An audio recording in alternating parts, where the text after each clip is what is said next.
Profil Wagub Babel Heliana jadi tersangka pemalsuan ijazah, terdakwa kasus tagihan hotel.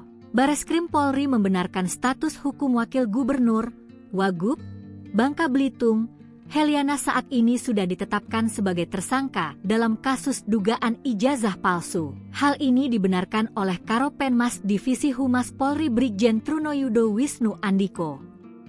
Meski begitu, Trunoyudo belum menjelaskan lebih rinci soal penetapan tersangka terhadap Heliana itu. Dilihat dari surat pemberitahuan yang beredar, Heliana ditetapkan sebagai tersangka berdasarkan Surat Ketetapan tentang Penetapan Tersangka Nomor S-Tet S4112/2025 di Tipidum, Bareskrim tertanggal 17 Desember 2025. Heliana dijerat dalam perkara dugaan tindak pidana pemalsuan surat dan atau pemalsuan akta autentik dan atau penggunaan gelar akademik yang diduga tidak benar sebagaimana dimaksud dengan pasal 263 KUHP dan atau pasal 264 KUHP dan atau pasal 93 UU 12 tahun 2012 tentang pendidikan tinggi dan atau pasal 69 UU 20 tahun 2003 tentang sistem pendidikan nasional. Siapa Heliana tersangka ijazah palsu? Heliana adalah seorang politikus kelahiran Tanjung Pandan, Pulau Belitung, Kepulauan Bangka Belitung, lahir 26 Juli 1977. Heliana disebutkan merupakan lulusan Universitas Az-Zahra jurusan Sarjana Hukum pada tahun 2012.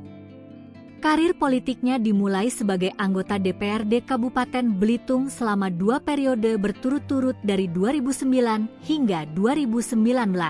Setelah itu, ia melanjutkan kiprahnya di tingkat provinsi sebagai anggota DPRD Provinsi Kepulauan Bangka, Belitung periode 2019 hingga 2024.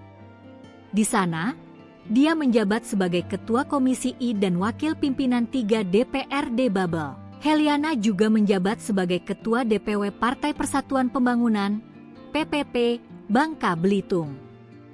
Pada Pilkada Belitung 2018, ia maju sebagai calon Bupati Belitung bersama Junaidi Rahman, namun tidak berhasil menang. Pada Pilkada 2024, Heliana terpilih sebagai Wakil Gubernur Kepulauan Bangka Belitung mendampingi Hidayat Arsani yang menjadi gubernur.